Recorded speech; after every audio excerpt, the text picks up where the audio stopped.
Well, hey there, ladies and gentlemen.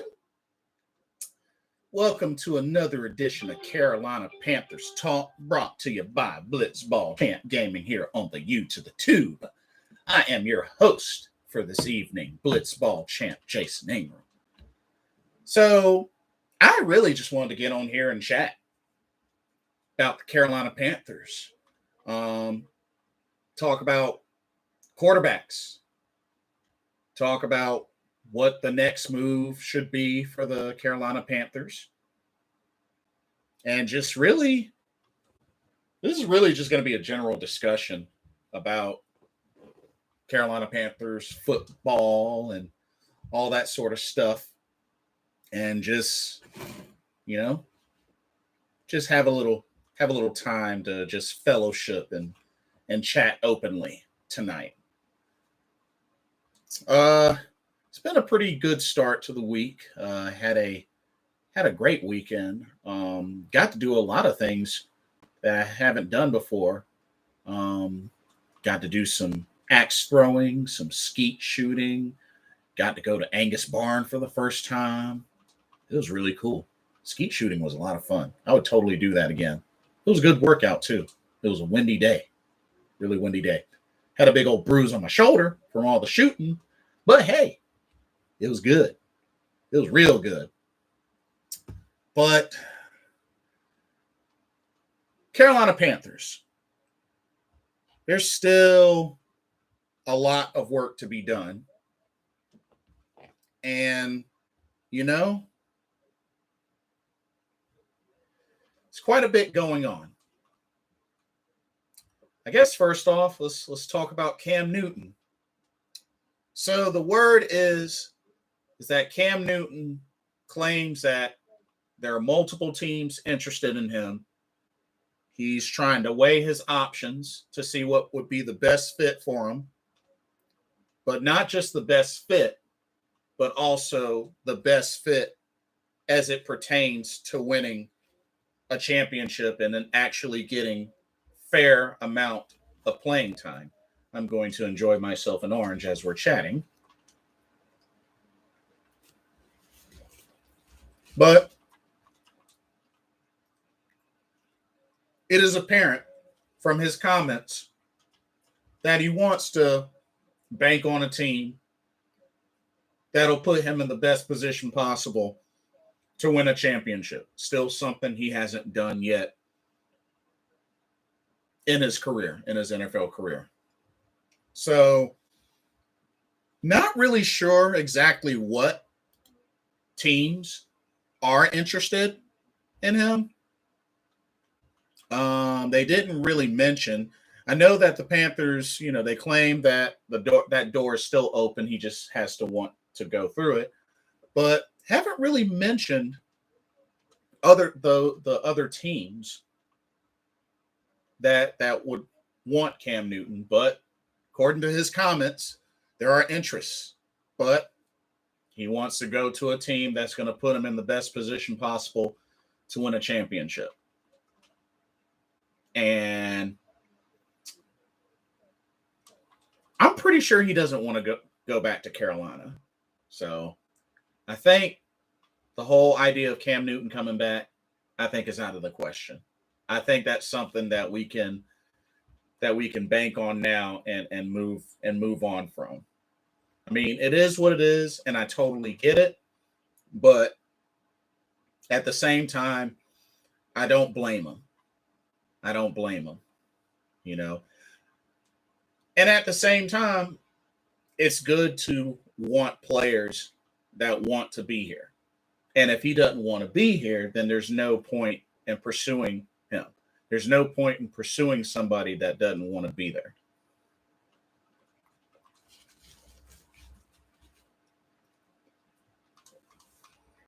It has also been said that as of now, Sam Darnold is in the lead for starting quarterback.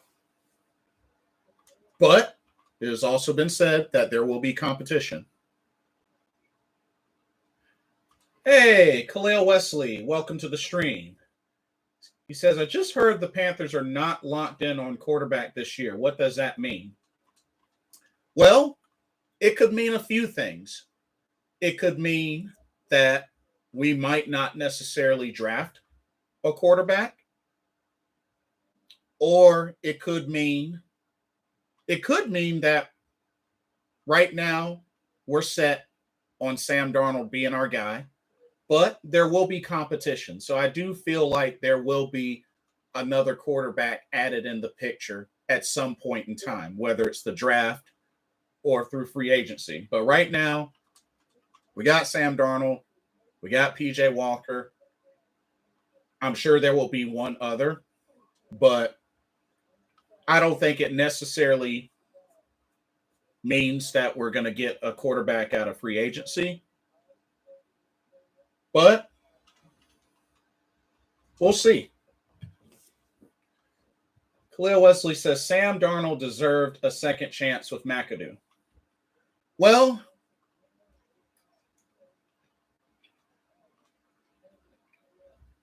that's tough to say. And the reason that's tough to say is because, I mean, let's be real. Sam Darnold has not had a good career in the NFL. But to be fair, he hasn't really played on a team with a solid O-line. That's obviously going to change for this upcoming season. If anything, if they decide to run with Sam Darnold, he's going to have a better offensive line. So, I mean, he's going to have to deliver. And there's a lot that shows that hasn't really been able to deliver. You know, this is what? This is going to be his 5th year in the league, and he still hasn't been able to deliver. That's a red flag. Now, like I said, I know he hasn't been put in the best positions to be successful, but it's still a red flag. Now, if they do decide to roll with Sam Darnold, you know, going in as starting quarterback, he's got to capitalize. Like, there's no excuses. If we're going to have a super tough offensive line, a much better one than we've seen in the last handful of years, then Sam Darnold better start delivering. Because it is also true that the couple of times he has had time, he has thrown a pick. It may not be a lot of those from that particular scenario, but he has shown that when he has time, that he has made the wrong decisions. So, something to think about. Lil Wesley says, Cam not coming back. That ship sailed. Well, 2 things. One, I don't think he wants to come back to Carolina specifically. I don't know what teams are interested in him, but he definitely has, you know, enough football left to play. He's still got, you know, at least a few years of football left to play. Don't know where he's going to end up landing. It might end up being a backup role, but it's obvious that from his comments, he wants to go to a team where he'll be put in the best position to win a championship and get fair playing time, which I feel like can still happen, can definitely still happen.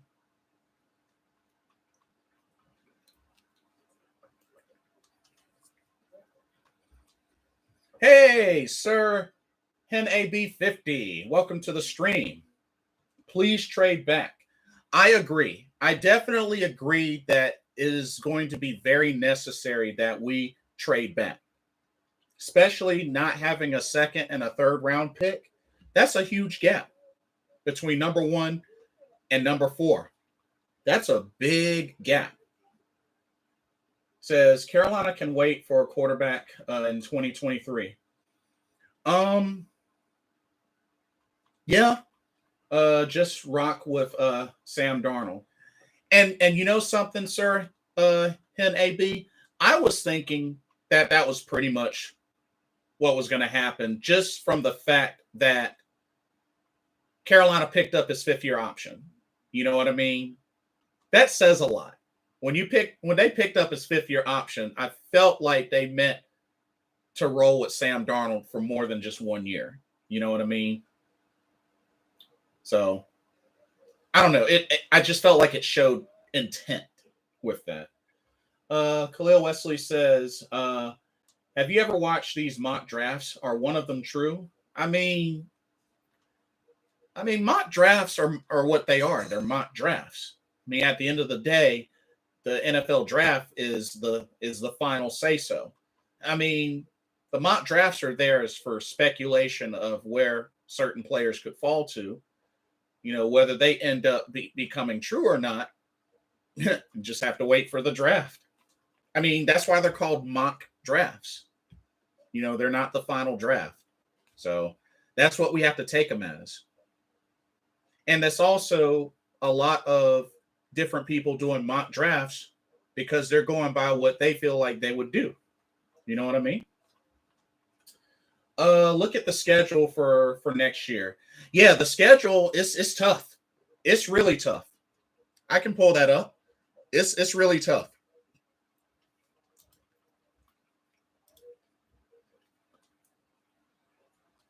But yes, good to see you. Yes, sir. What's up, Blitz? What's up to you too? If the edge rusher from Oregon is there, you have to take him. I think that's what Kayvon Thibodeau. I think that's who that is. Let me.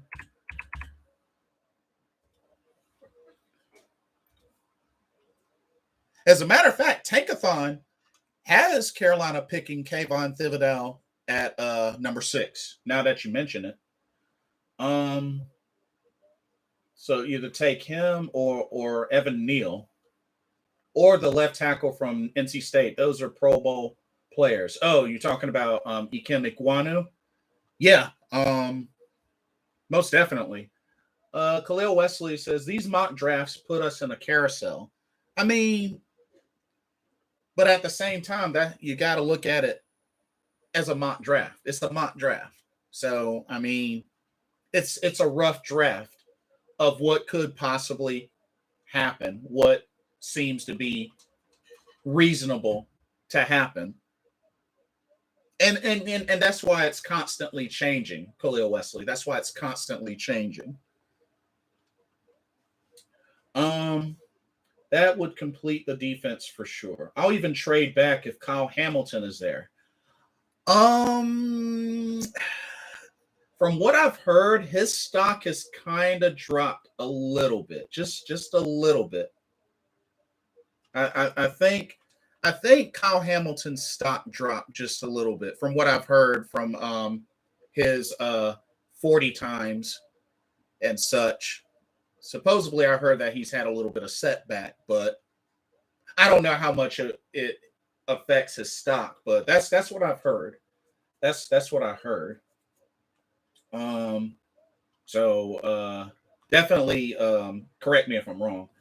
Khalil Wesley said, who's number 1 quarterback in this year's draft?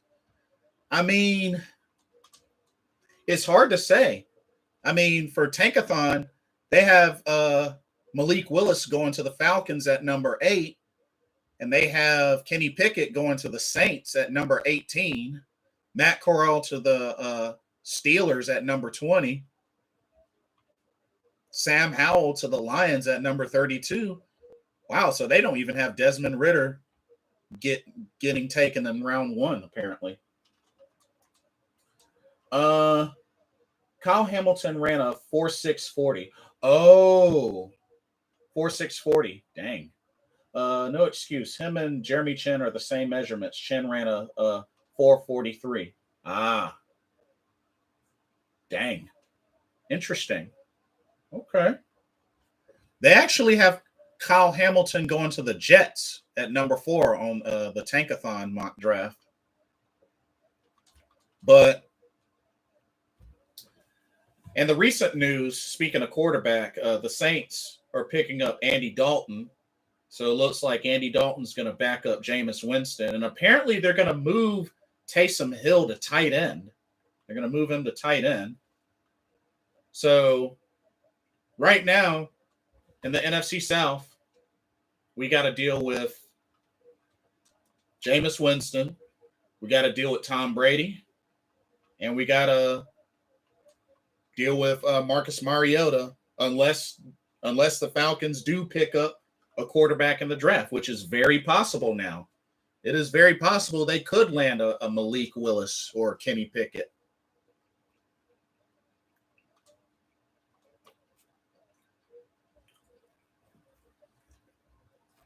Sirhen AB50 says, lastly, folks are sleeping on Derek Stingley Jr.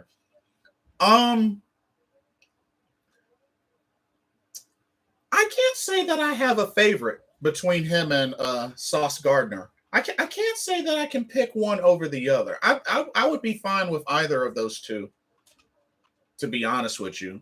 I can't say that I favor one over the other. Unless I'm missing something, I can't really favor one over the other. So,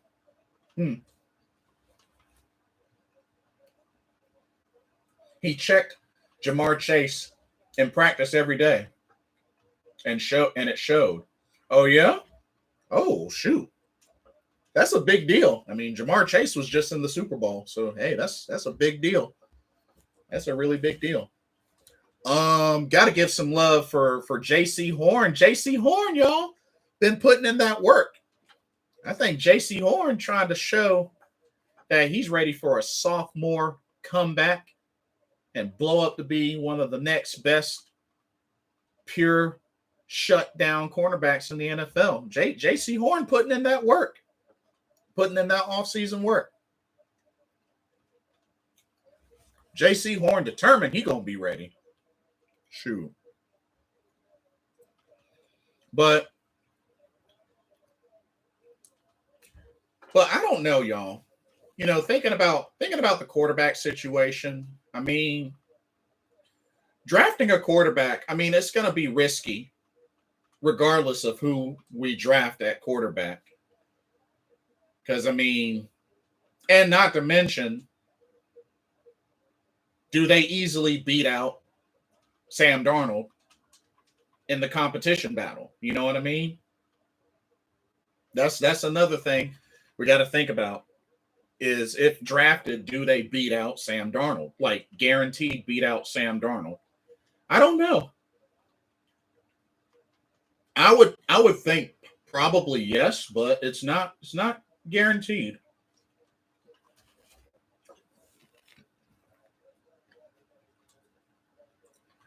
Sirhen says, would you take Kyler Murray from Arizona?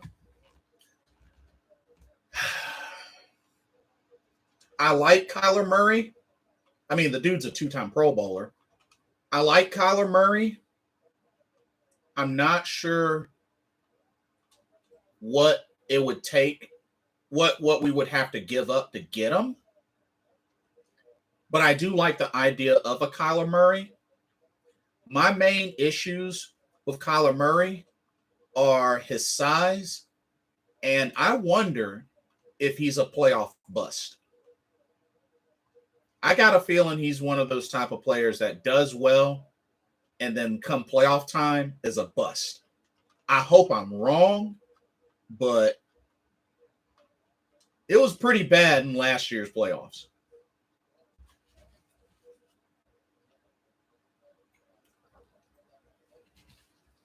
But it would really depend on what we would have to give up. But the idea of us having a Kyler Murray, I'd be cool with. I mean, hey, Kyler Murray, Baker Mayfield. I mean, I feel like both are upgrades from Sam Darnold. That's for sure. Khalil Wesley says Kyler Murray is staying in Arizona. Yeah, I figured. I mean, he's had success with Arizona. I don't know why he'd want to leave. Jeffy KC, Chiefs, what's up? Welcome to the stream. Good to see you.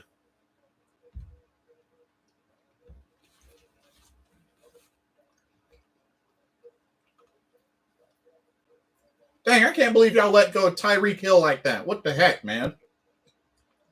Why y'all let Miami get Tyreek Hill? What's up with that? Khalil Wesley says Falcons might take Malik Willis. He's from Atlanta. They actually have Atlanta taken Malik Willis at number 8 on the Tankathon mock draft. So that's very possible, Khalil Wesley. Very possible. Jeffy Casey says, I'm still crying, LOL. Yeah, like that's quite a loss for y'all. But I mean, I think y'all will still be all right. But dang, that's another playmaker gone. Tyreek wanted to go to Miami. Dang. I don't get that. It must have been a money thing, because why would you leave one very successful team to go to another one? I don't get that, but hey. Yep, but we got draft picks. Fair enough.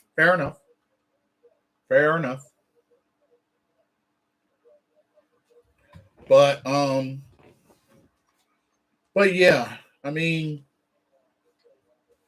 last time we drafted a quarterback, I mean we drafted Cam Newton with a first round, and Cam Newton went on to be an MVP. So I mean, I don't know. I mean, maybe we may have some success drafting a quarterback this first round, but I just feel like the situation with our draft capital is it looks rough. It looks really rough. He lives in Miami. Oh, okay, that makes sense. That definitely makes sense. Let's see. I mean, I just really think we should consider strongly trading back and try to figure out how to get the second and third round picks back, or at least one of the picks back. At least one of them. Because that's too big of a gap. Jeffy Casey says no taxes probably help. I see what you did there. The Chiefs have 12 picks. Jeez, that is a lot of picks. Well, shoot, we had 11 picks. What, 2 years ago? Something like that. I think we had like 11 picks. So, that's not too surprising. But yeah, I think ultimately, we need to start focusing our minds to accepting that we're most likely going to have Sam Darnold as our starting quarterback for this upcoming season. I think that is looking more and more likely. I know a lot of people don't like that, but the organization picked up his 5th-year option, and that's a big statement.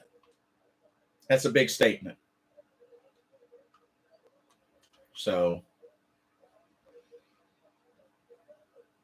yeah. Hill ended the Chiefs dynasty, sadly. Yeah, that was quite a dynasty too. But yeah. So honestly, as Panther fans, the best thing that we can hope for with this retooled offensive line, which is already better on paper so far, we just have to hope that Sam Darnold consistently gets plenty of time and he actually starts making good decisions. That's really what we gotta start hoping for.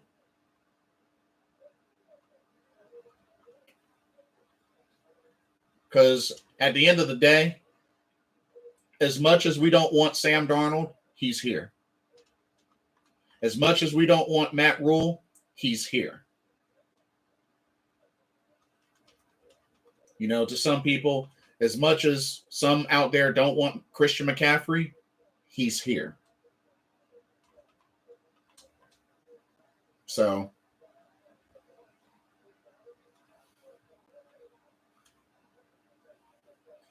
Khalil Wesley says, will Fitterer choose Pickett or Willis? Honestly, I don't know. I really don't know. I mean, we all know Tepper likes Pickett, but I'm sorry. I think Tepper should stay out of the decision making for that, personally. We got to remember, David Tepper's the same dude that okayed the hiring of Matt Rule. That should tell you something. So I'm not sure if I want David Tepper's final say-so on a decision. I'm just saying. Sir Hen AB 50 says, I don't believe in Darnold no more. I'll keep CMC. We have a power back now. Yeah, I know a lot of people definitely don't believe in Sam Darnold anymore, and it's understandable, but we just got to hope for a miracle, I guess. And I know it was mentioned about Christian McCaffrey, about the idea of moving him around, but as Matt Rule said, he's still a back. He's still a running back, so I don't know what that fully entails with how they end up using him. But you know what? I think Ben McAdoo will do some things that will work. I think he'll do some things that will work. And as you said, we have a power back now. We can mix it up, can have CMC run from the slot. You know, if we're going to run him out of the backfield, maybe consider maybe some tosses, some sweeps. I mean, I don't mind having him in the backfield as a blocker and maybe leak out for a screen or whatnot. But I hope that we really, really limit his touches and really balance out the offense. Sir NAB 50 says, would you bring Gilmore back? We have the cap. Oh, heck yes. Heck yes. I've been wanting Stephon Gilmore back. I'm sorry, you don't bring somebody like that onto the team with the impact that he's made with so little games that he's played and not consider him for a long term, especially when his wife loves it here in Carolina. They're from South Carolina. Shoo. We're talking about still one of the best defensive backs in the league. Shoo.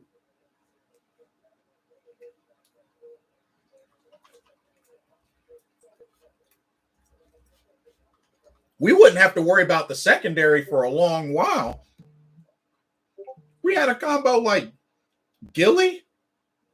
We're already bringing back Dante and J.C. Horn coming back, and then we can continue to evolve Keith Taylor and C.J. Henderson. Shoot. Yes, I would definitely love to bring back Stephon Gilmore. Shoot. I'm still hopeful for that. They better not let him slip away. That's a big veteran presence. Like I said, I know Rashawn Melvin's a veteran, but Rashawn Melvin versus Stephon Gilmore, there's just no comparison. There is no comparison.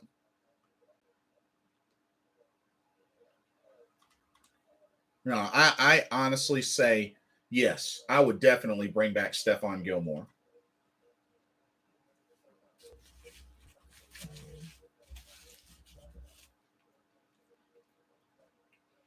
And just think, if we were to bring back a Stephon Gilmore, we could move D-Jack to the slot. You can mix some things around. Your top three, Gilly, Horn, D-Jack? Shoo. Throw in a C.J. Henderson? A Keith Taylor? Shoo. We would have a dangerous secondary. And then factor in Xavier Woods, Jeremy Chin. Like I said, I don't know what they're going to end up doing with Justin Burris, who has some starting experience. I mean, they might, like I said, they might consider moving Chin back to nickel and go with a Burris Xavier Woods safety duo. I don't know, but Sir Hen AB says, Blitz, I wouldn't put D-Jack in the slot. His footwork is suspect. Oh yeah? Is there a lineup you prefer? Sir Hen AB? Is there a lineup you prefer? And I'm asking, factoring in we do bring back Stephon Gilmore.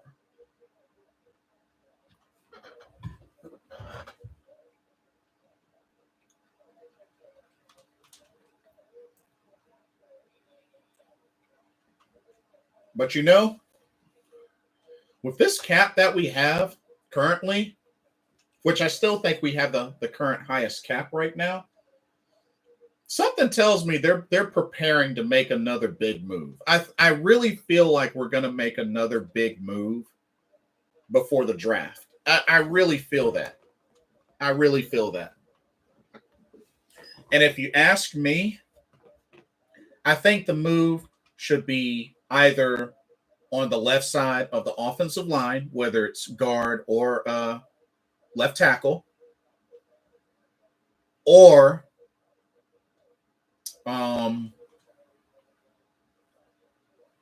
Stephon Gilmore, or perhaps another edge rusher. I know we did pick up the fifth-year option for Brian Burns, so took care of that.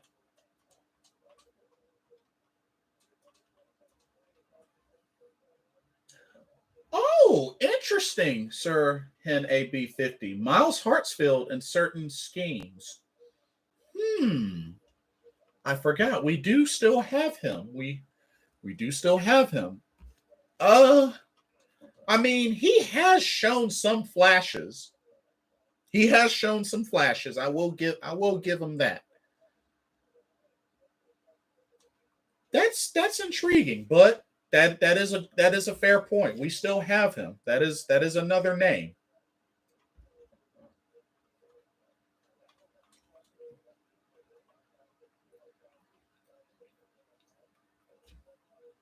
That's intriguing.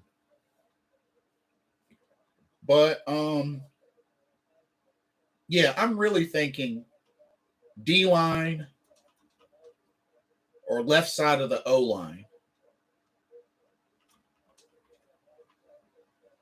And maybe even still thinking about linebacker.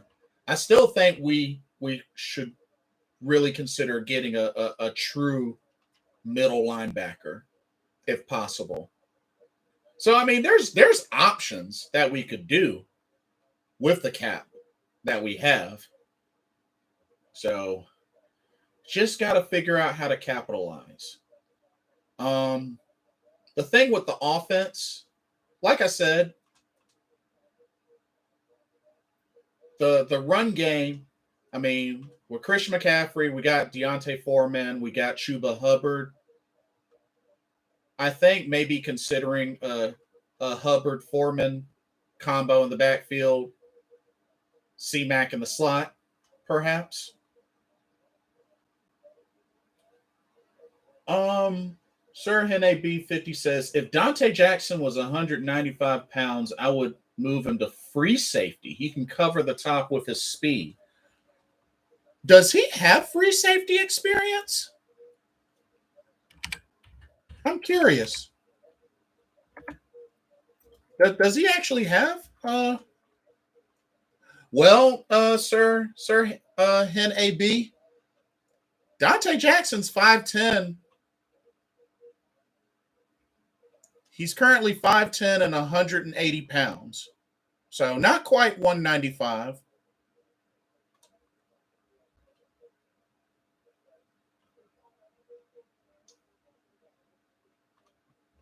Khalil Wesley says Pickett went to the same school Tepper went to, Pitt University. Matt Rule recruited him, never coached him. Yeah, I think I remember hearing that was recruited or wanted him really badly. So I mean that could work. That could work in the decision making, perhaps, but I still wouldn't want David Tepper to get the final say so in that. But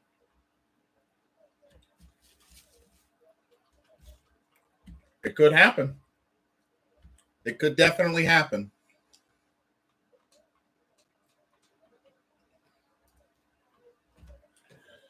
It's just the thing is it's tough.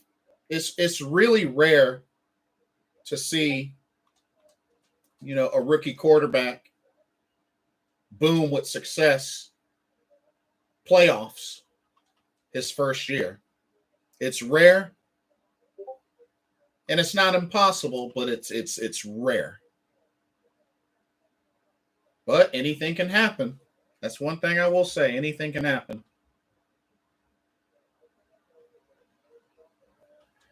Khalil Wesley says Pickett has the best tapes. The Panther scouts love Pickett. I'm sure they do, but I'm pretty sure he's not the only one that they like.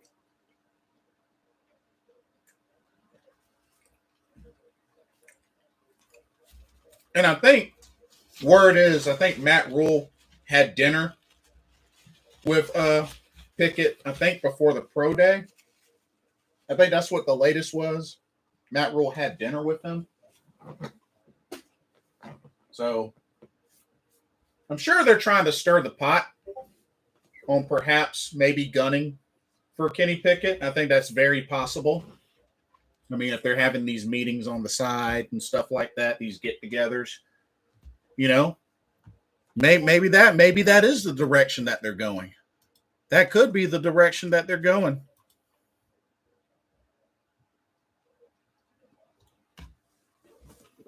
I mean, but it's also really if they're not gonna trade back, I'll say this: if they're not gonna trade back and they're going with this number 6 pick, then it's got to be the BPA. It's got to be a BPA because that's too big of a risk.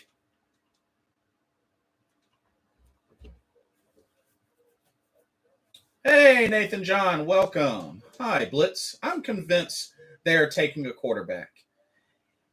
I think there's a very good chance that they will take a quarterback, especially with how things look right now and the whole idea that Sam Darnold is leading the charge for quarterback.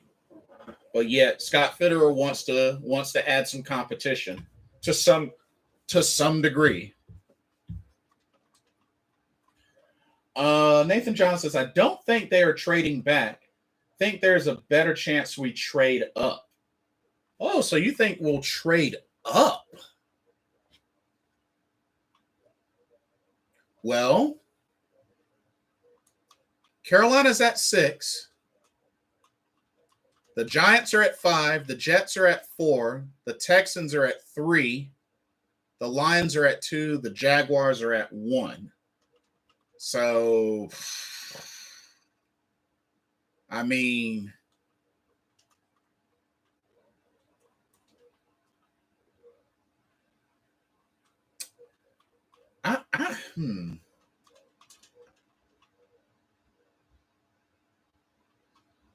My guess is if we trade up, do you get a quarterback if we trade up though?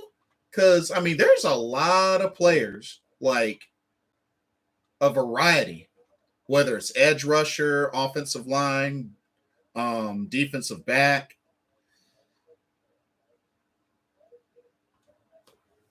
I don't know. Sir Hen AB says trade up for who? I don't know. Nathan John says yes, because we are desperate, and desperate teams do dumb things. Nathan John has a point. He does have a point. Desperate times call for desperate measures. Therefore, desperate teams do dumb things. It happens. It has happened. Sirhan AB says, not a quarterback or for a quarterback. I don't want to. Yeah, it's really a rough situation. Hey, Jeffrey, good to see you. He says it's not happening. Doesn't believe we'll trade up. Nathan John says if it was up to me, I'd roll with Sam Darnold this year and draft a quarterback next year. And there's a good number of people definitely on board with that. And honestly, that ultimately might end up being the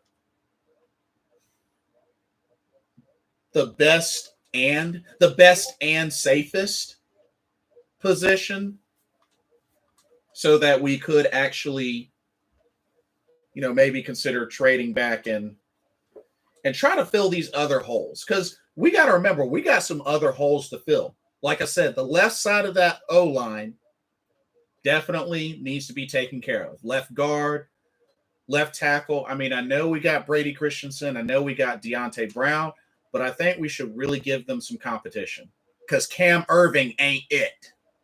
Cam Irving definitely ain't it. And I'm not really that thrilled about the idea of Dennis Daly either.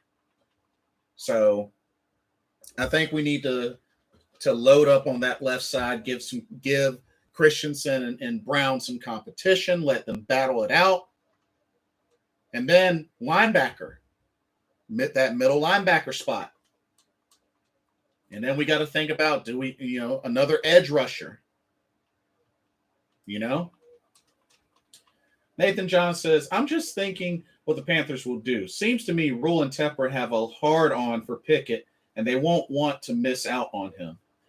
Yeah, they've been, like I said, they had a dinner with Pickett, I believe, before his pro day. So, I mean, and David Tepper, he loves Kenny Pickett. So, I mean, it could end up being that we get Kenny Pickett. Sirhan AB says Irving's a scrub. Draft Chad Mumba. Yeah, Cam Irving definitely. Yeah, he's definitely trash. Yeah, Cam Irving definitely ain't it. Chad Mumba, linebacker from Wyoming, 6'3", 242 pounds. They're saying that he may go top of the third round to the Jaguars, perhaps.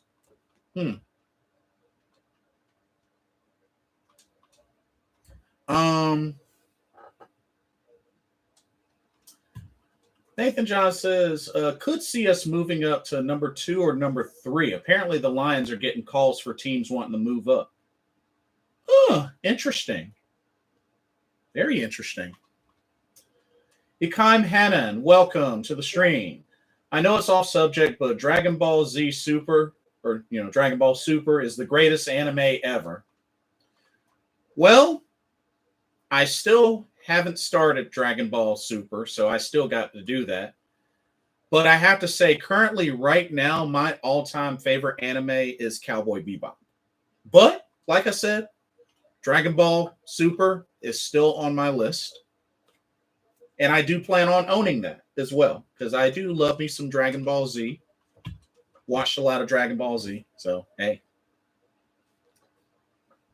But yeah, Nathan John, that's an intriguing idea. Being that the Lions do pick number 2, the Texans pick number 3, and in the Tankathon they have the Lions picking Aiden Hutchinson from Michigan, and they actually have the Texans picking Ikem Ekwonu from NC State. So I definitely do believe in those first 3 picks, one of the offensive linemen and an edge rusher is going to get taken, for sure.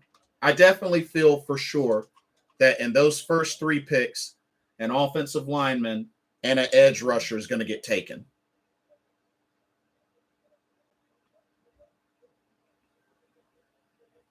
Oh, Nathan John says, I think the Jags will take Hutchinson. Oh, you think they'll take him instead of Evan Neal?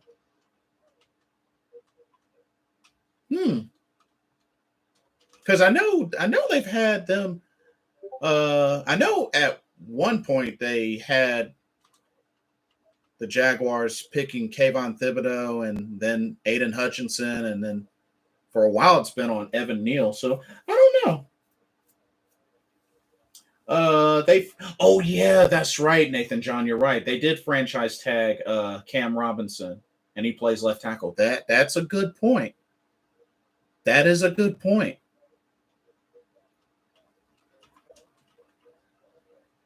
Wouldn't make sense to take another left tackle. Yeah, that's a good point.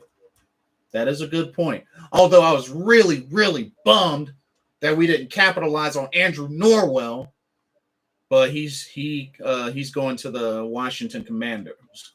Gonna play with Ron Rivera again. So, man, I really, really wanted Andrew Norwell. Dang it. I wanted Andrew Norwell so bad. Yes, I'm a mark for Andrew Norwell. Oh man.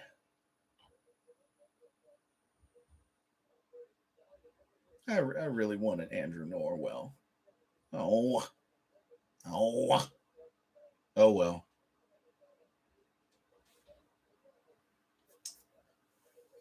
But things have been a little quiet lately with Carolina. I mean, I feel like the last move they did was the Justin Burris, bringing him back. But I don't know. The Panthers have been kind of quiet lately.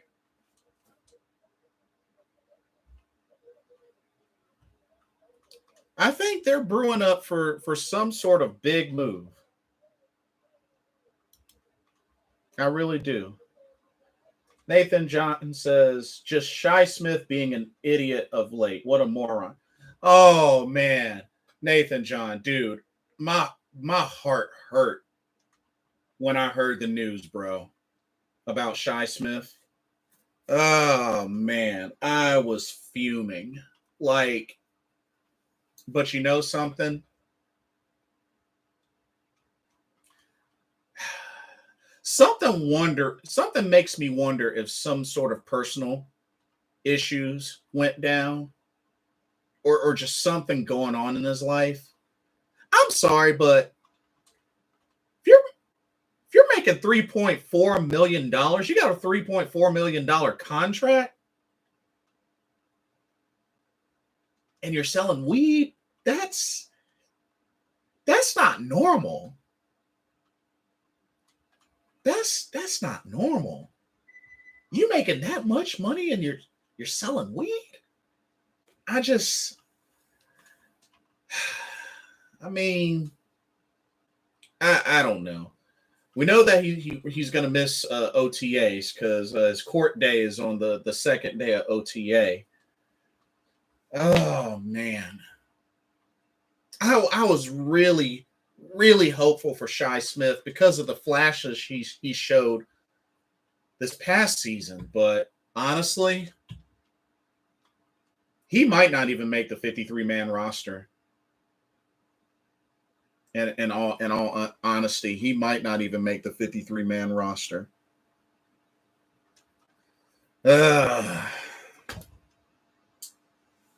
Nathan John says, sounds to me like he was just trying to turn his money into more money. So dumb. Why are you speeding and drawing attention to yourself if you know you got a heap of weed in your car? He deserves to be cut for a decision like that. Yeah, and unfortunately that may happen. Dang. Ian Thomas with 5 misdemeanors. Now Shy Smith on gun and drug charges. Just folks can't be doing that. With the kind of jobs they have, can't be doing that. Shoot. Let me have a $3.4 million contract. Shoot.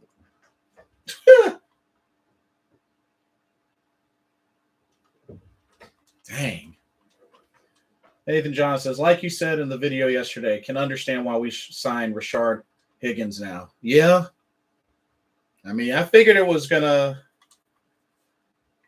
be competition.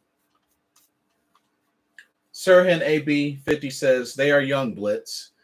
Yeah, that is, you have a point. You do have a point. And that's what they say. Just, because what?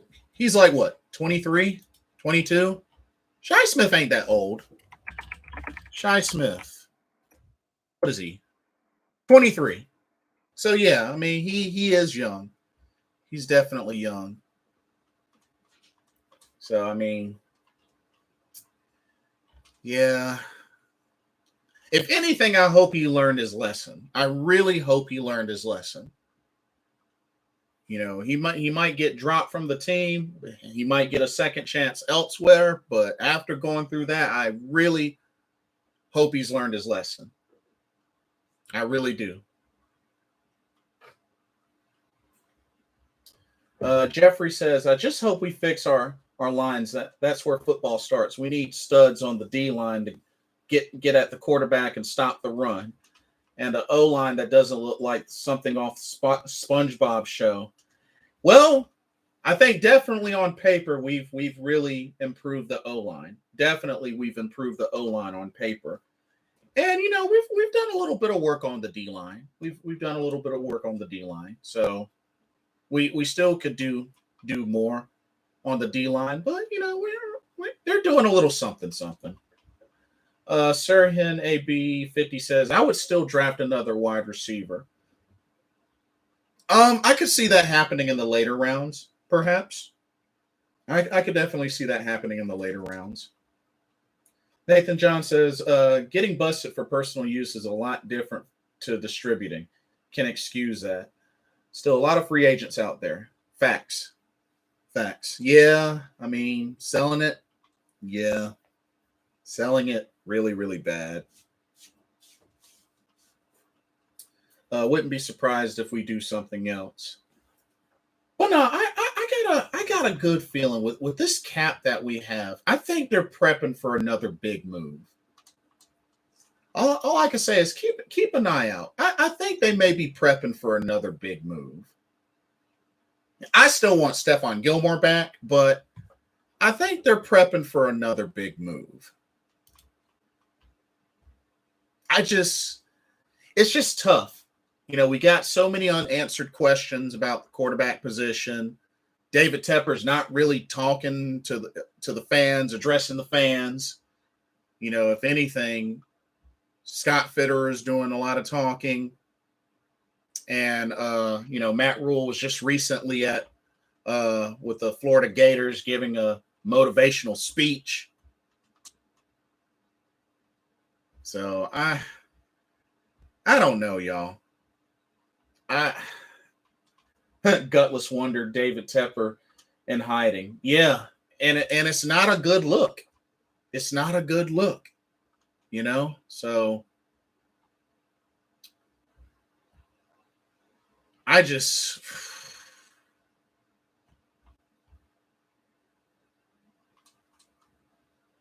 mean, there's a Cat Crave article that pretty much is titled, Don't Be Surprised If the Carolina Panthers Make a Desperate Draft Move.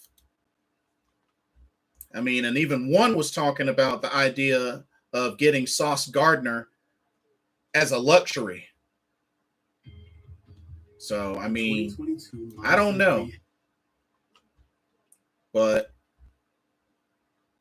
it sounds like they could be making a desperate move at the draft. It could happen. Whatever that would look like. Oh, man. Nathan John says, only comes out when the Panthers are doing something positive. If we draft Sauce Gardner, I'm done with this team. How many cornerbacks do we need? Facts. But would it really surprise you? that's all I'm gonna say. Would it really surprise you? Would it really surprise y'all? um oh man. Like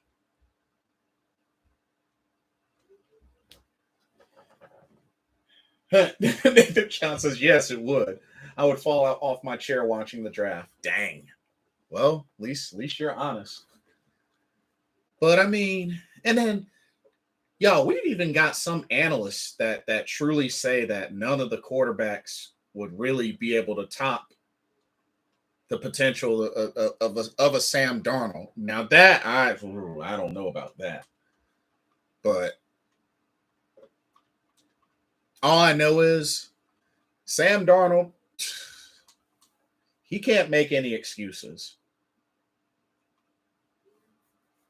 Because now that he'll have a much better O line, it shouldn't be a whole lot of seeing ghosts. It really shouldn't be a whole lot of seeing ghosts. But then again, that's when the decision making is going to come into play. But let me ask y'all something. If y'all could predict what the next big move the Panthers may do between now and the draft, what do y'all think that move would be? With the cap that we have, what do y'all think the next big move the Panthers might do between now and the draft? I would love to get y'all's thoughts on that. Because honestly, the only thing I could think of is maybe Gilly and maybe a offensive lineman working on the left side. Who's available in free agency that may help us? You know what? Let's take a look. Let's actually take a look. Let's dive in. Let's dive in. So let's look at offensive line with a focus on left tackle. So right now with left tackle, I mean, apparently there's still talks with Dwayne Brown. Still no update on Dwayne Brown.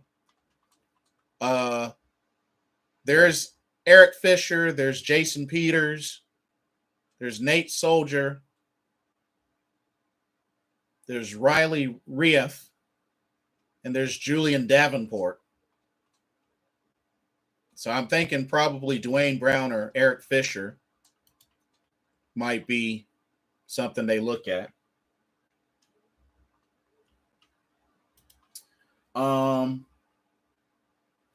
Sign Honey Badger.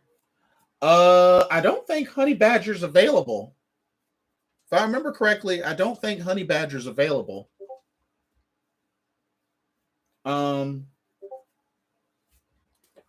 Let's look at guard.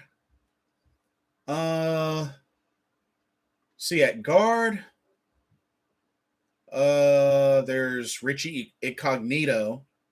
There's Eric Flowers. There's Trey Turner. Michael Schofield. Nah, I wouldn't consider him. Kyle Long. Nah, I don't see him come. I mean, would y'all consider a return of Trey Turner? I mean, maybe.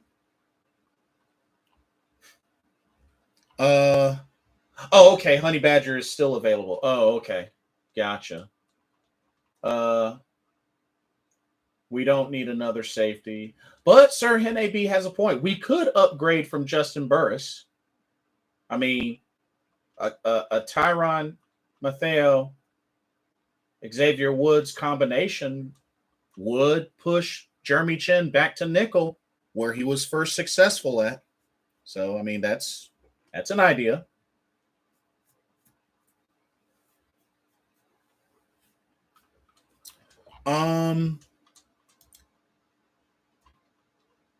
Let's look at linebacker for a second. Inside linebacker. Bobby Wagner, Dante Hightower, Danny Trevathan,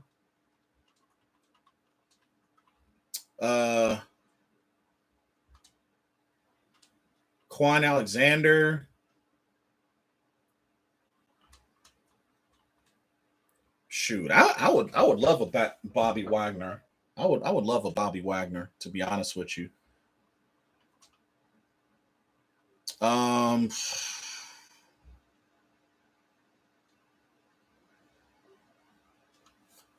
Burris is only depth.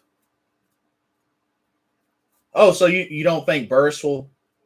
You don't think there's a possibility that Burris would start?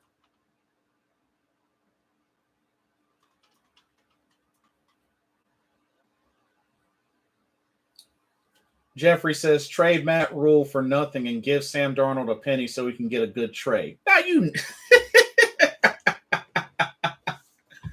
Oh man, as funny and as crazy that would be, you know that's impossible, Jeffrey. But that would be pretty funny. That would be pretty funny. I can't disregard that. Clowney or Brown would be the two that fill a need. No chance. Ooh, no chance that Burris starts. Interesting. Speaking of which, let's look at defensive end. Look at defensive end right quick. Like I said, I would like a Jadeveon Clowney. I would love a let's see.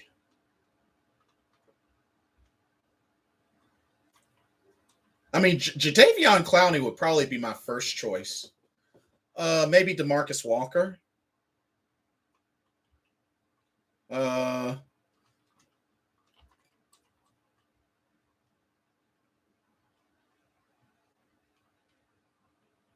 Jason Pierre-Paul, nah.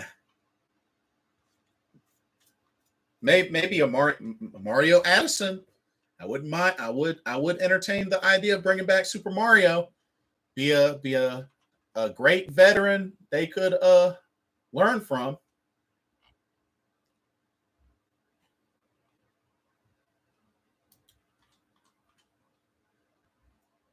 But as far as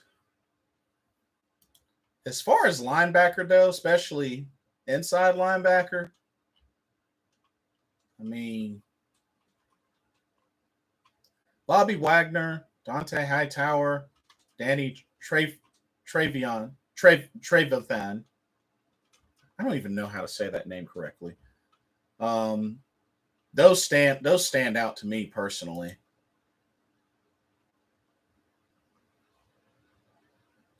But yeah, we definitely do need a middle linebacker. Yes, need more edge. Trevathan.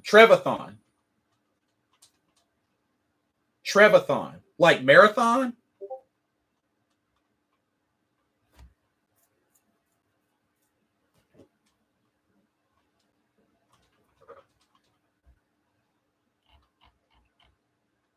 He's Trevathan. Okay, gotcha.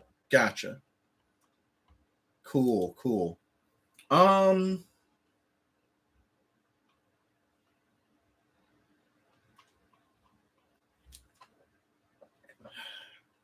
We're pretty much set on special teams. I mean, we got Johnny Hecker and Zane Gonzalez, so we're set on special teams. Special teams, that's set for sure. Special teams, that's set. For the most part, secondary is set, but the idea of I still would entertain the idea of bringing back Stephon Gilmore, but I think the secondary for the most part is pretty set. I mean,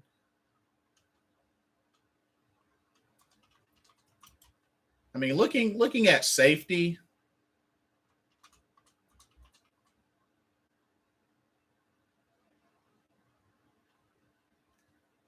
isn't Terrell Edmonds available? Yeah, it seems like he's available.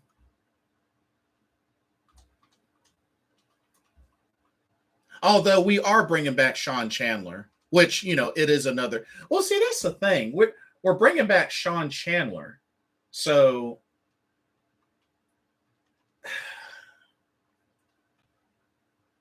I mean, and that's another depth piece as well. So I mean, yeah, I don't know, y'all. Because I mean, we're bringing back Sean Chandler, we're bringing back Justin Burris. So I mean,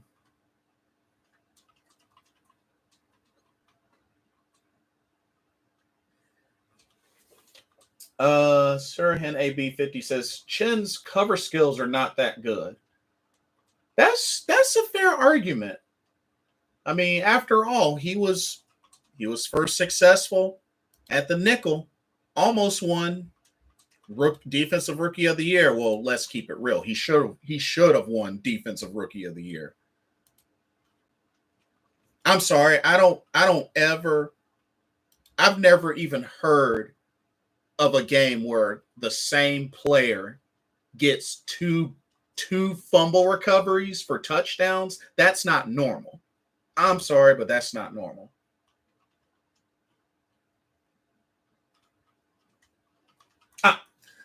Thank you, Nathan John. Linebacker. I'm sorry. Linebacker. I keep getting the two mixed up. Linebacker. Yes, his rookie year should have won defensive rookie of the year that year.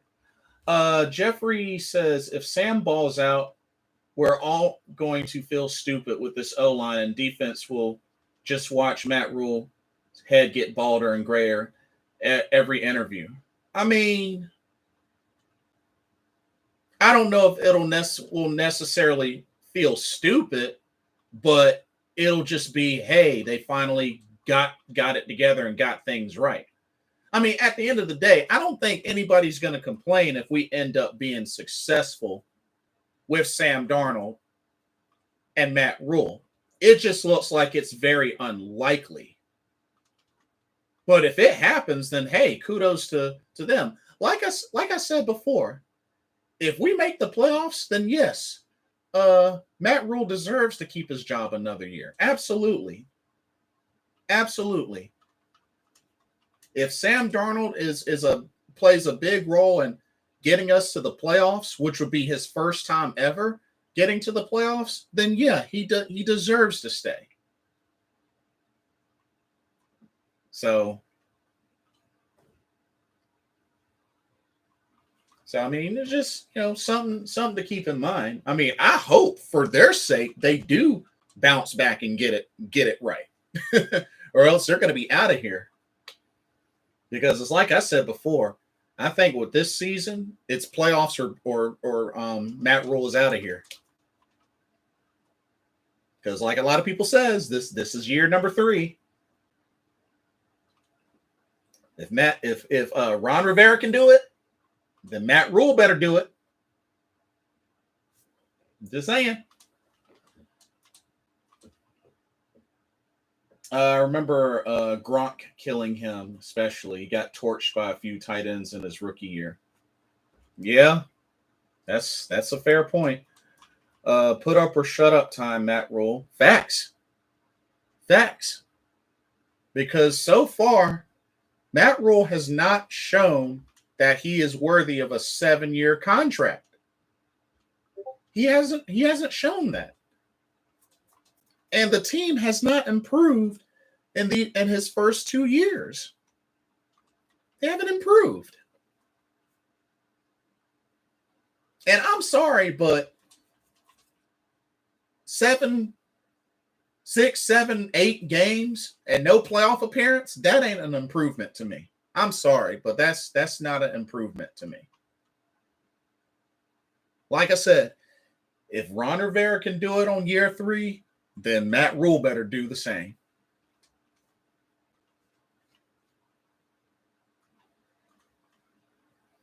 Jeffrey says that game when Chin took takeaways was in minutes was crazy. Dude's a ninja. Yeah, and that's not something that normally happens. A player gets 2 fumble recoveries, return for touchdowns. That's not normal.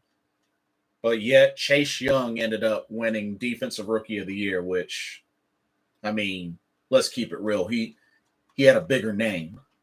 He had a bigger name. He had a bigger name. But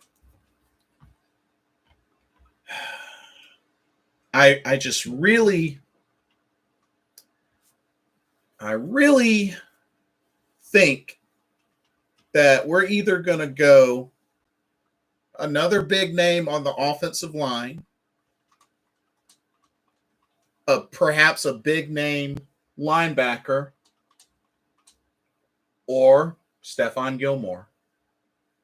That's the next big move that I could see happening before the draft, ladies and gentlemen.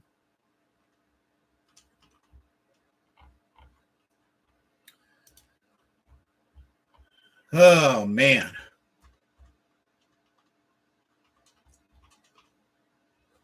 But gotta give mad kudos to J.C. Horn, putting in work, working out,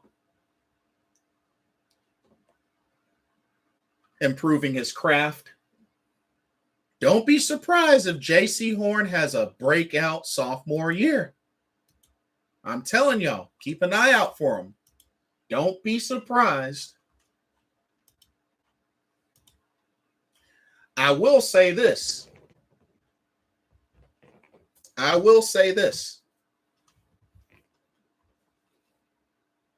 If Christian McCaffrey comes back and has a great season, not saying it's got to be similar to a couple of seasons ago, but if Christian McCaffrey comes back and makes it through a season, barring any injury setbacks, I think as a fan base, not saying that everybody was on board, but I think as a fan base would owe CMC a big, ginormous, keep pounding apology. I will say that.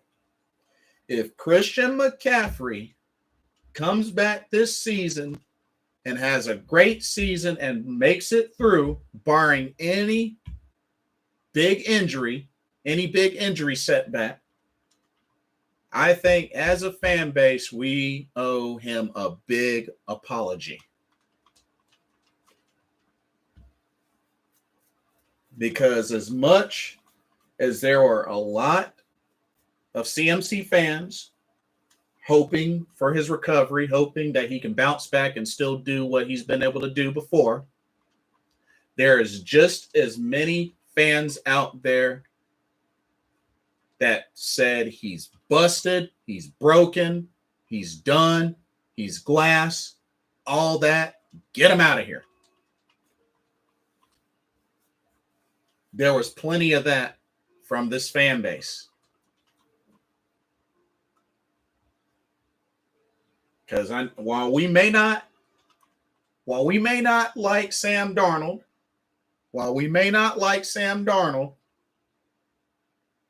CMC has done a lot more to earn our respect than Sam Darnold.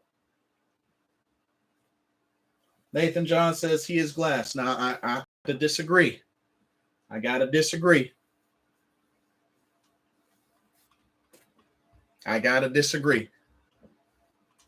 Nobody said Thomas Davis was glass, and he had 3 torn ACLs. I didn't hear anybody say Thomas Davis was glass. I'm just saying.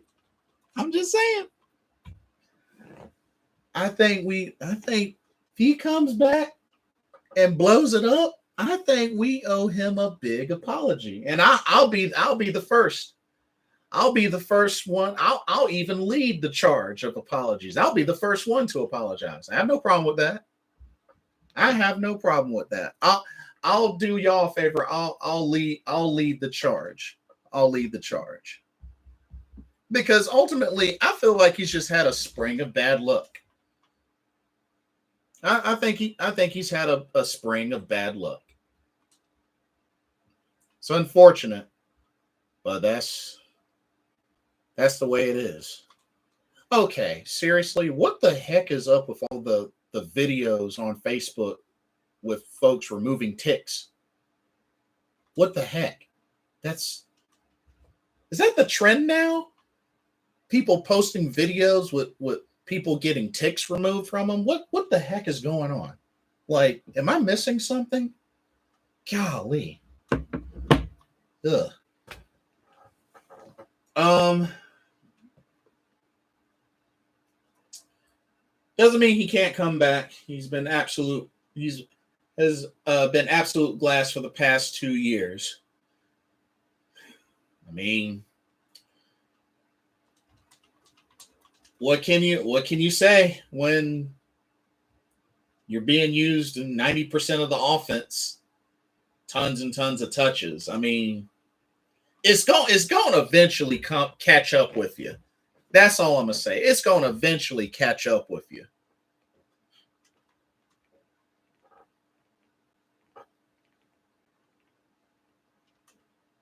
If I run through a hall of swords back and forth, eventually one of my limbs is going to get cut off. Okay, that's a bad analogy. Um, Jeffrey says, I just like power backs as running backs, not quarterbacks. Well, it's been a little bit since we had a power back. I mean, Mike Davis, but if you ask me, I prefer Mike Tolbert. When we talk about power backs, I prefer Mike Tolbert. But picking up Deontay Foreman and with a combination of Chuba Hubbard, I think we'll be good. I think we'll be good. Not no doubt we have used him too much, but CMC doesn't want to come off the field either. He's partly to blame. Well, shoot, he wants to play. He wants to contribute. He wants to win. I mean, isn't that what you're supposed to do? I mean, shoot, I know I would. Remember versus Arizona last year? He they told him to sit out the rest of the game, and he went back on. Oh that's just him being disobedient. Yeah, that's just him being disobedient. Kids at work show me gross on the net all the time, popping bumps and gross. What the heck, Jeffrey? What the heck are you talking about, dude? Ew, that's weird. Um, but yeah, Nathan John, that's just him being disobedient, I guess. uh, but yeah, I mean, in the spirit of competition, I mean, I get it. You want to go out there and contribute for your team, help your team get the win. I get it. Wants to be a winner. I know it's rough, but you got to take care of your body. Got to look out for your health, and you got to make the most realistic decision when it comes to that. Because at the end of the day, availability goes a lot further.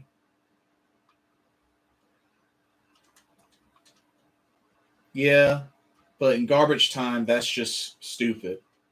Can't blame the coaching staff for that, saying they use them too much. I mean, but they do though. I mean, when you think about it, they even did in the a thousand season because he was literally the main one getting all the yards and contributing on offense. So I mean,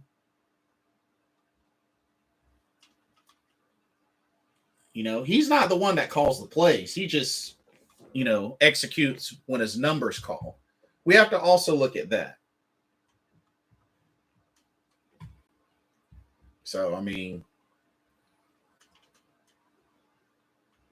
because I mean, even the year, the 1,000 year, most of those yardage was in garbage time, especially the Niners game, especially the Niners game. Oh man.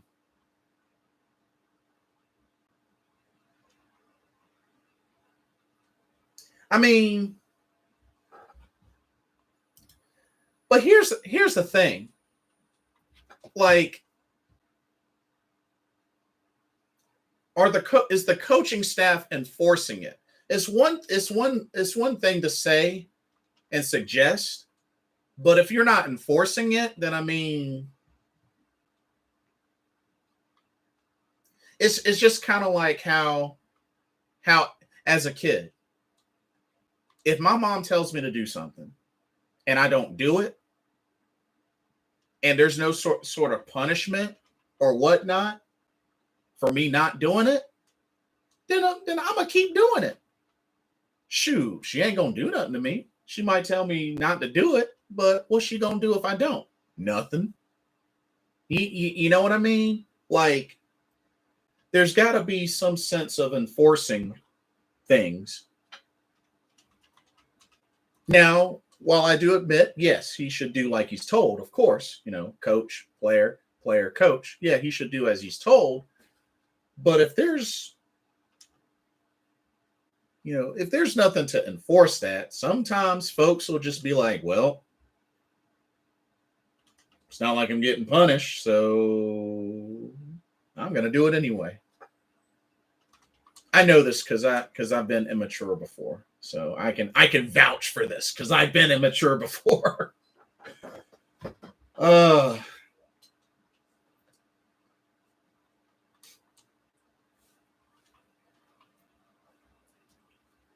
2 years in a row ends up on season-ending IR while only playing like 4 or 5 games.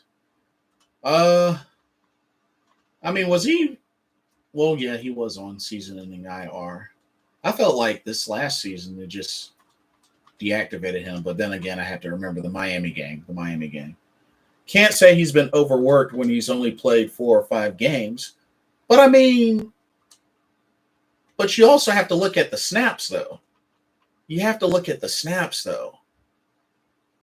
Like, the snaps add up. Um, the snaps add up.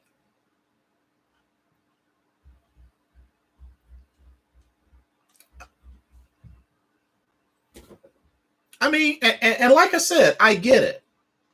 When he's on there, he's been able to contribute. He's definitely been able to contribute. So I mean, you want to. I guess the tendency is to keep using what's been working. But so what's the solution? Well, one thing I think they should really consider is throw him in there in the slot more than usual. Because we got to remember that year he not only got 1,000 rushing yards, he got 1,000 receiving yards as well. So at the end of the day, switch things up. He still has other tools that work. Why not mix it up? Spread them out some. You know? That's my whole thing.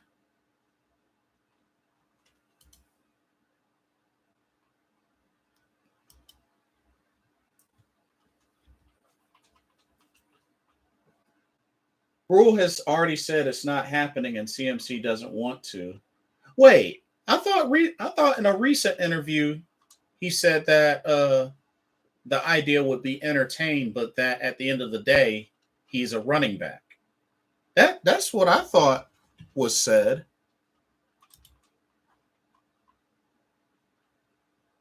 Unless I missed something, I think that's what was recently said.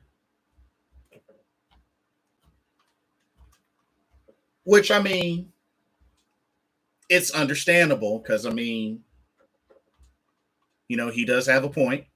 He is a running back.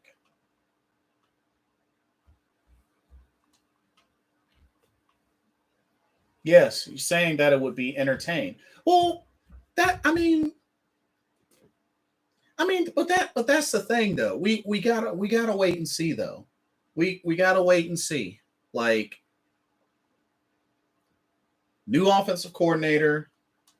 We're gonna see some different things. We're gonna see some different things anyway. I think it's definitely possible. I mean, I do definitely think that type of change is possible. So we just have to see if they actually do it.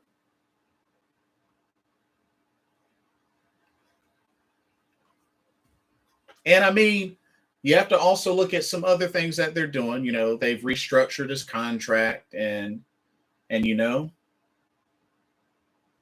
maybe CMC is overworking himself in his workout regimes, because I mean the dude is built like a tank. He's ripped. He's ripped. Maybe he's overworking himself. That could be a factor. But I mean the dude is ripped. So I mean,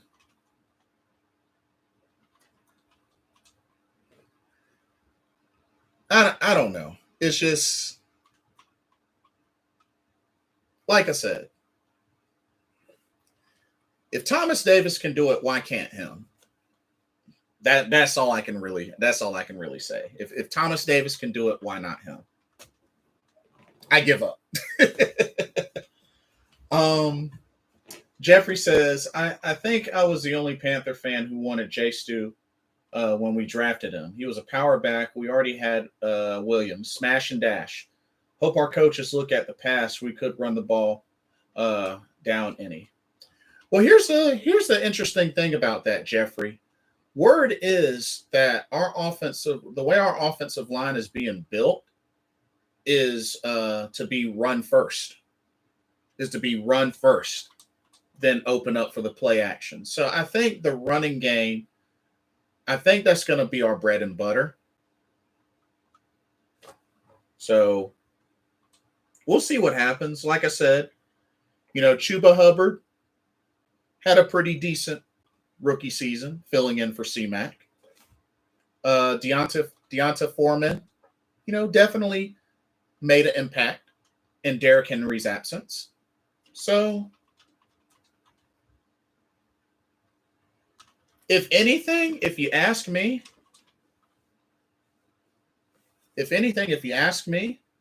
I wouldn't mind CMC, maybe some tosses, maybe some sweeps, some screens, maybe pass block, and then have him leak out and him be the dump off. Or heck, start him off in the backfield, motion him to the slot. Nathan Johnson, if we had kept Abdullah, I would have said it's a chance. But CMC is pretty much our only pass catching back now. I hope we use Foreman a lot on early downs, not just CMC. Two backs in the backfield. Yeah. How's Foreman's hands? Foreman have good hands? I think word is he has good hands too. But yeah, how's Foreman's hands? But I would really love to see them get creative. And hey, C-Mac can also be used as a decoy as well. I think that's doable. He can be a decoy as well.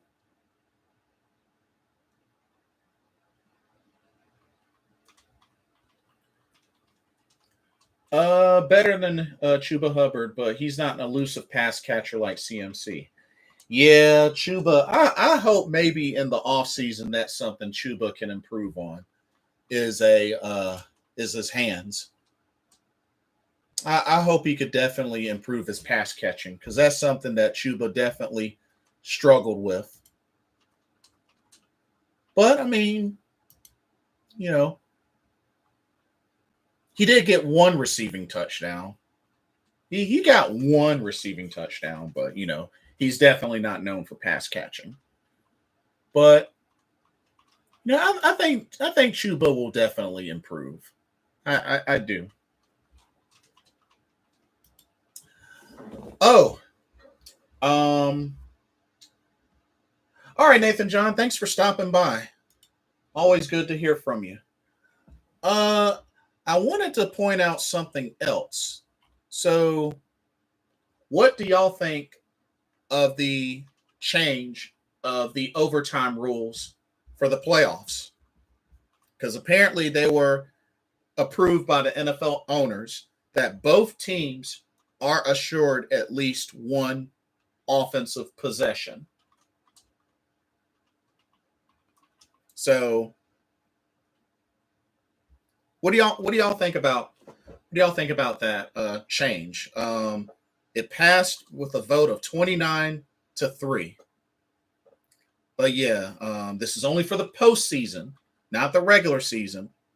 Um, the regular season will still remain the same. If the first team possession um, scores a touchdown, they win. But in the postseason, both teams will get an offensive possession. Will get at least one offensive possession. Personally, I still don't like the idea. I don't like the idea that both teams get an offensive possession. Fact of the matter is, if you're on offense, you score. If you're on defense, you still got to play defense, cause a turnover, force a 3 and out, and they punt. And then your offense tries to score. But I just don't like the whole idea that both teams have to have a possession. I mean, you have offense and defense for a reason. I mean, just because the team on offense can score doesn't mean that the defense is not supposed to do their job. So, me personally, I don't like the rule change. I really don't. Because at the end of the day, number one, you're supposed to play the best game you can so it doesn't come to an overtime. The whole idea is not to force overtime. It's to win the game. So, I mean, you really should be playing to win, not to force overtime. But if it gets to overtime, I mean, first team to score a touchdown wins. If you're on defense, play defense, make plays, get a turnover. It's really that simple. I mean, yes, it takes work, but the concept is simple. So, Jeffrey says, man, as a Panthers fan, as many people hate Sam Darnold, our drop passes were almost last in the NFL. Yeah, we did. We did have some drop passes. We did, for sure. It wasn't all Sam Darnold. There were plenty of drops. There were definitely plenty of drops. But Sir Hene B50 says, overall, great offseason. Oh, facts. I highly agree. Like, definitely offseason started off with a bang. We still have some holes to fill, but we've definitely made good progress. Jeffrey says they were all signed back. Well, like I said, Robbie Anderson, he did have an off year, but let's also remember that he did have his first and only 1,000-yard receiving season with Carolina. So I'm not ready to write off Robbie Anderson just yet. And as much as he may have had drops, he also still had Sam Darnold as his quarterback. And not all of his throws were on the money, to be fair, Jeffrey. So it works both ways. It works both ways.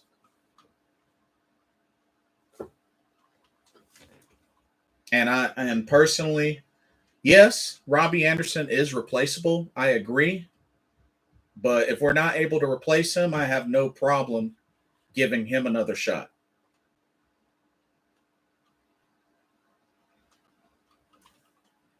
So, especially if we're giving Sam Darnold another shot. But if anything, I'm hoping that folks like Robbie Anderson can bounce back. That Terrace Marshall Jr. can really make an impact. Rashard Higgins. Like I said, I don't even know if Shi Smith will even make it.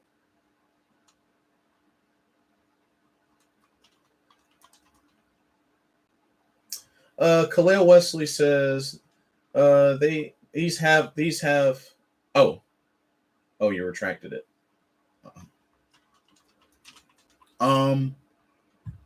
But like, yeah, I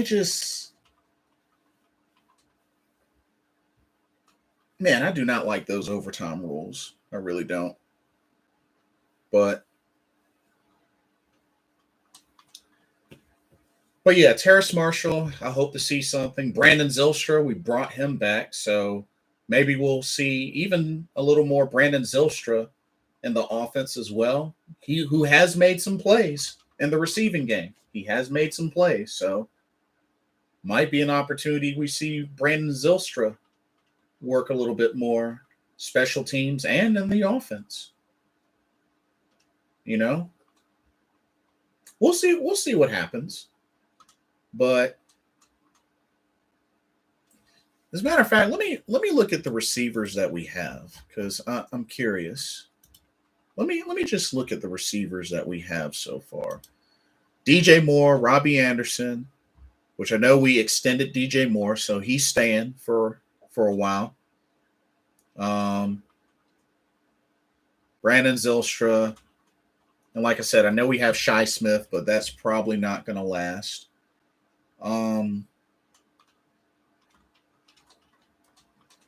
CJ Saunders, Aaron Parker.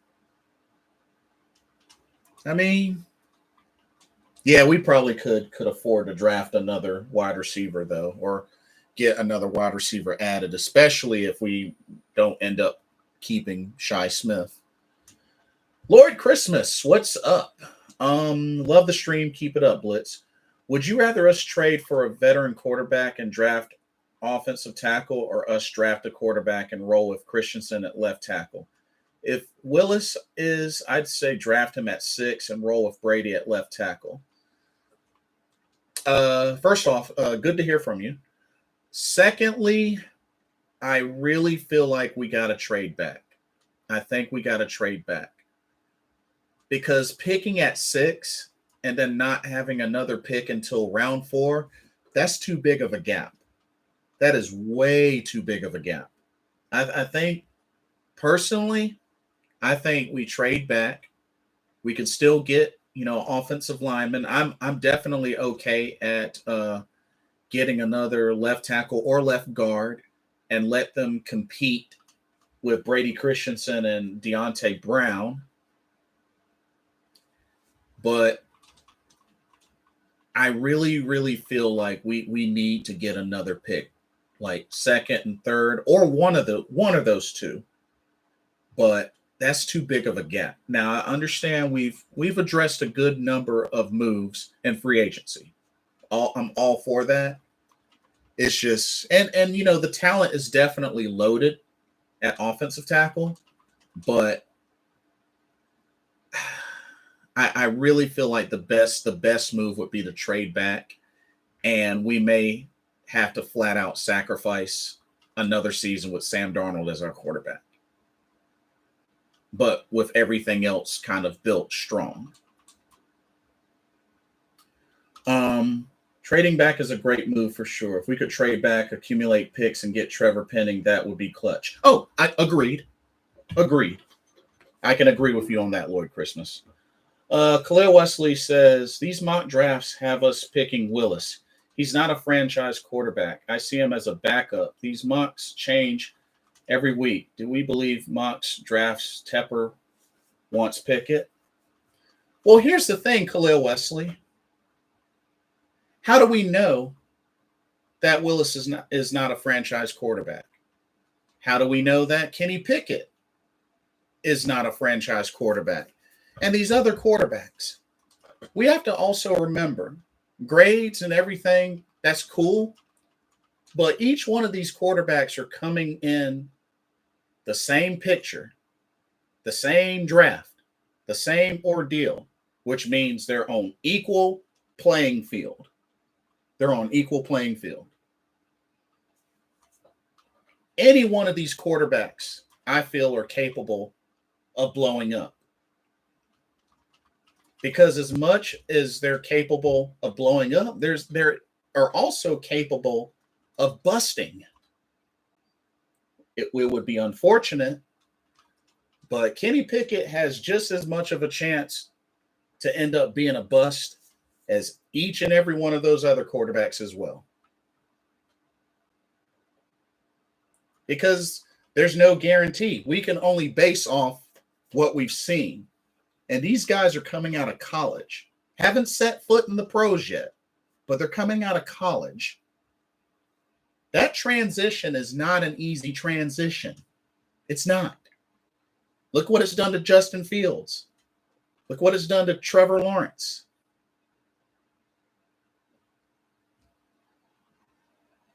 It's not guaranteed. It may take a few years. You know, look what it's doing with Zach Wilson. So, I mean, at the end of the day, each of those quarterbacks are on equal playing ground.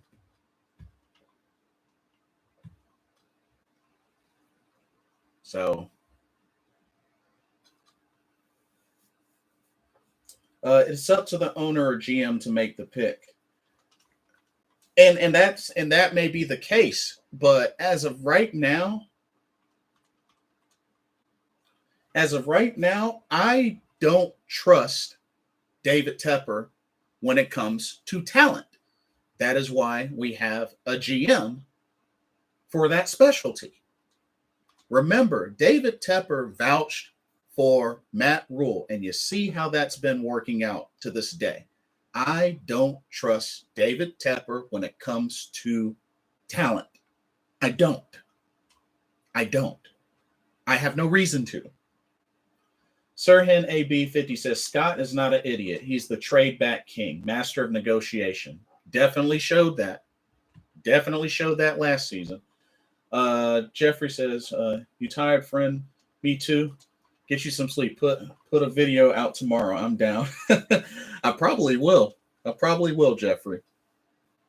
Keep an eye out. Definitely keep an eye out. But yeah, I don't trust David Tepper. I don't.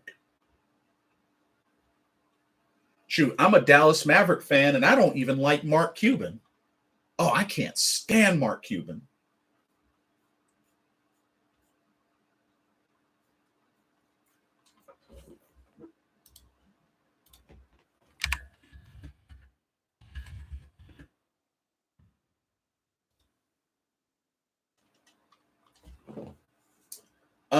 If Khalil Wesley says, if we get Pickett, he will ball out to make us a playoff contender. I mean, to be fair, Khalil Wesley, the last time a rookie quarterback made it to the playoffs was Lamar Jackson in 2018. Keep that in mind.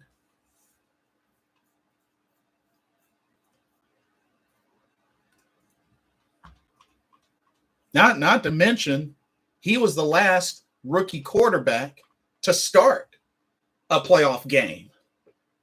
And that was in 2018, Lamar Jackson.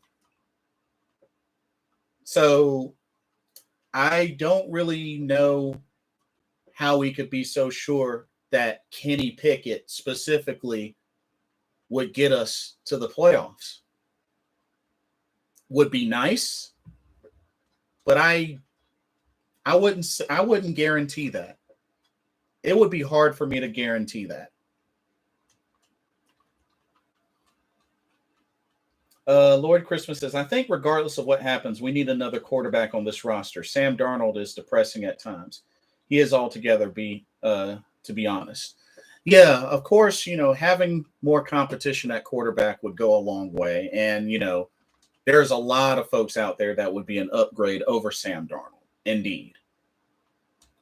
But we have to really seriously think about, are we truly reaching with one of these quarterbacks? Because we have to think about it, y'all. We have to really think about what we're asking. We're reaching for a quarterback in the draft to surpass Sam Darnold and actually help get us into the playoffs. That's a big deal for a rookie. It's not impossible, but that's really, really difficult.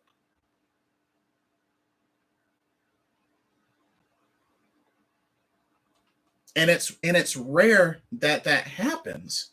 It's rare that happens.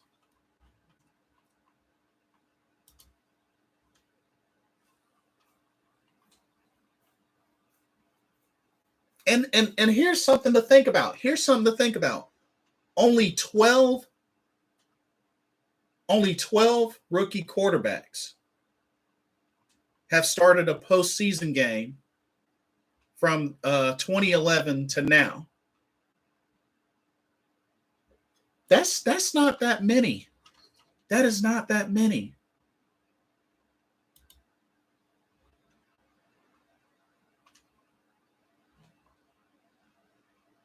And the crazy thing is, I mean, you look at this: six rookie quarterbacks who won their first playoff start.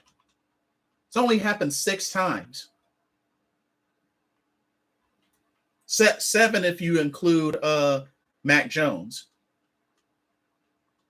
But from just 1999 to 2012 is Sean King, Ben Roethlisberger, Joe Flacco, Mark Sanchez, TJ Yates, Russell Wilson. And like I said, we did have Mac Jones last year. But, that is true. We did have Mac Jones. But at the same time, it's very, very difficult. Very difficult. David Tepper will pull the trigger to get Pickett no matter what the GM or rules say. Well, for his sake, it better work out. It better work out. It definitely better work out. And right now, they're not even sold that even if we were to pick up a Pickett or one of these quarterbacks, that they're guaranteed to start. And that was made clear. That was made clear that Sam Darnold is in the lead. There will be competition, but it's been made clear that Sam Darnold is in the lead for starting quarterback. So regardless of if we draft a quarterback, that person is not guaranteed the starting job. And that's just how it is. That's just the truth. They're not guaranteed the starting job. They'll be competing just like the others.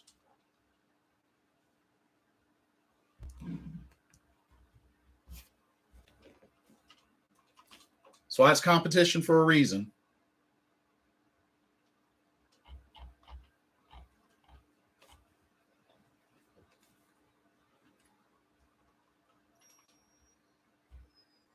But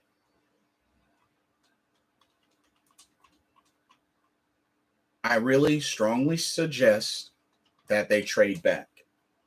I really think they should seriously trade back because there's still other holes to fill. Maybe they could get a quarterback in a later round. Well, Sam Darnold has to get it together or this is doomed. Oh, I agree. I agree, Khalil Wesley. I definitely agree because having a stronger O line, something he's never had, having a strong O line, he can't make any excuses. He's going to have to make good decisions with the ball. He's going to have to not turn the ball over. He's going to have to consistently go through his progressions. He's going to have to deliver. Or else he's going to even prove to be even more of a bust. So it's going to be rough. It's going to be really rough.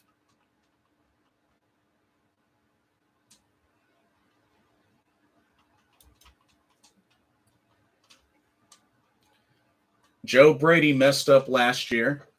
Yeah, I mean, after all, Joe Brady was never an offensive coordinator in college. He was a passing game coordinator. So yeah.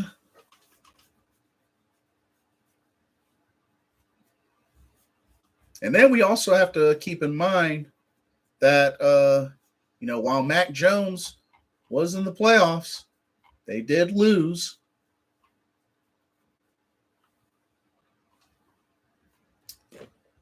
Rookie records by rookie quarterbacks in the playoffs since 1986. Dak Prescott 0-2. Andy Dalton and T.J. Yates 1-2. Mark Sanchez 0-1. Matt Ryan, Joe Flacco, both 2-2. Ben Roethlisberger 1-1. Dang. They should have hired a professional offensive coordinator last year. Yeah, facts. Boy Christmas says trading back and drafting offensive line, then drafting a Howell or Ritter in the second. If we get a second in the trade, would be great. Yeah, I've kind of kept a little more eye on Desmond Ritter. I think he could be a sleeper. I think he could be one less paid attention to and could end up blowing up. He could end up blowing up. Desmond Ritter. He could end up blowing up. Sam Howell, I didn't get to see much of, but I've been a little bit more and more. I've been entertaining the idea of Desmond Ritter. You know?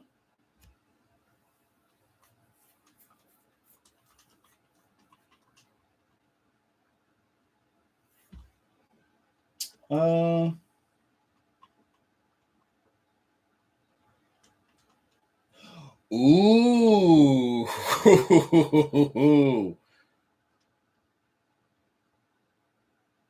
Ooh.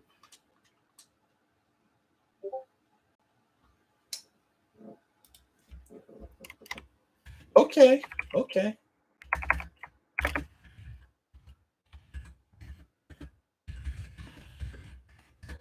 Yes, I would love that. Ritter is a great person and athlete for sure. The tools are there. Yeah, I definitely like what I saw from him. Definitely. Ernest Capu, welcome to the stream. New playoffs, lover time rules. Yeah, I am not a fan of this new overtime rule change. I know it's for the playoffs to start, but I'm not a fan of these new overtime rules. I mean, if you're on offense, play offense, try to score. If you're on defense, play defense. I mean, you still have to play defense. Like, oh, but we're gonna get a chance to for the offense to have a possession. I'm like, no, play defense, take away the ball, cause a turnover, then give it to your offense, and then they can finish it. Khalil Wesley says Rule and Federer never went to Ritter and Howell's pro day. Facts. That is true.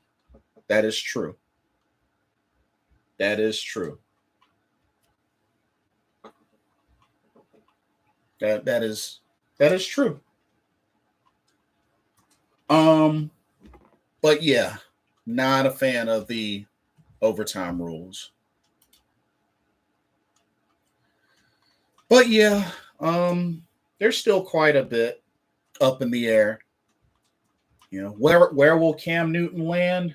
No idea, but apparently word is that there are teams interested in him. So there's no telling where he's going to land. Um, like I said, I know they've been talking to Dwayne Brown. I don't know if there's going to be another update. Um, I don't know if Stephon Gilmore is officially off the table. I hope not, but yeah, I just yeah. I think another one, at least one more big move is going to happen before the draft. That's how I truly feel. I think one more big move is going to happen. But anyway, I'm gonna get ready to get off of here. But I'm going to be syncing up with Mr. Carolina, and we're gonna going into April. We're gonna go ahead and do some mock drafts. So keep an eye out for that. Um, think we're gonna get ready for some mock drafts, so that should be fun.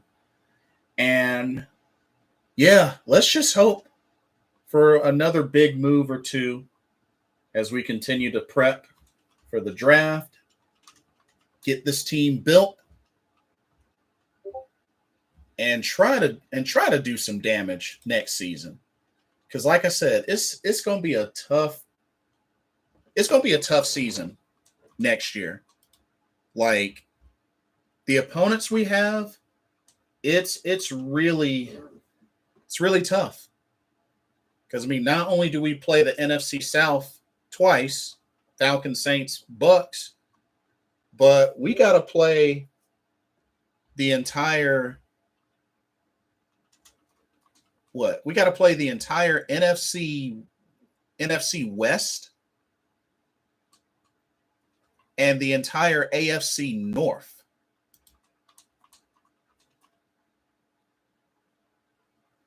Yeah, y'all, we got to play the entire NFC West and the entire AFC North next season.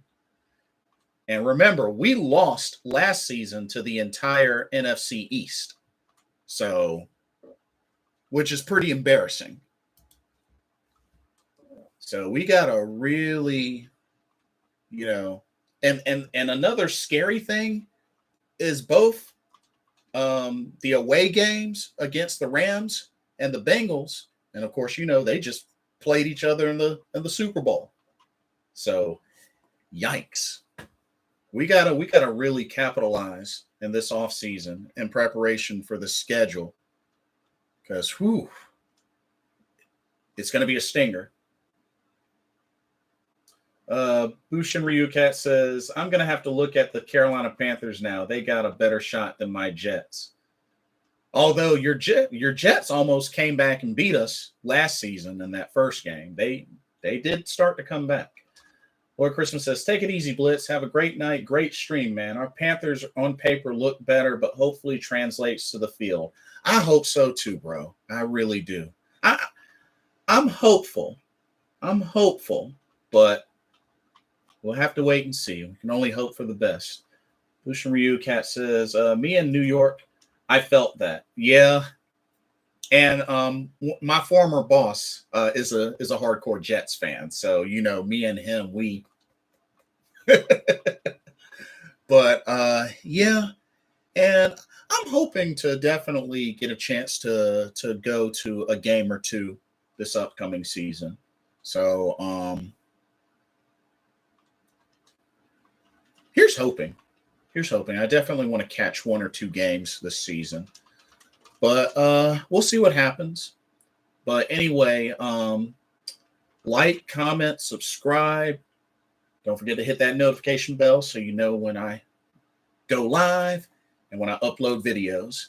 And once again, thank y'all so much for chatting with me, for all the interactions. I love hearing what y'all have to say on each and every one of these subjects. So y'all are always encouraged to be open and share your opinions. Let's always keep up these discussions. I love hearing feedback from y'all. So thank y'all so much for that.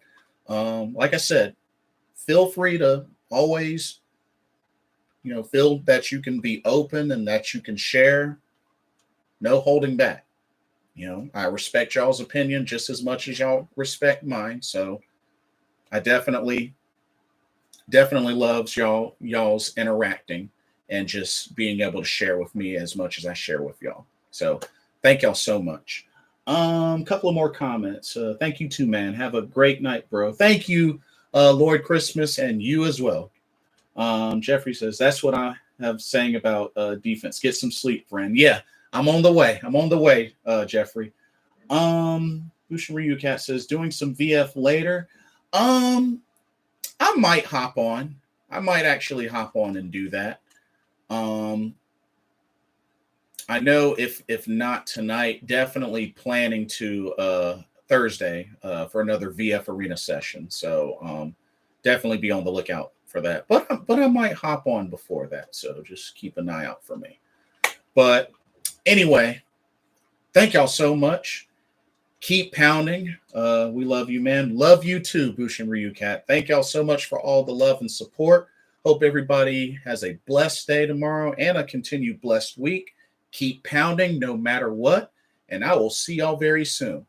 This has been another Carolina Panthers talk brought to you by Blitzball Champ Gaming. I'm your host, Blitzball Champ Jason Ingram. Have a great night, and I will see y'all soon. Peace and blessings.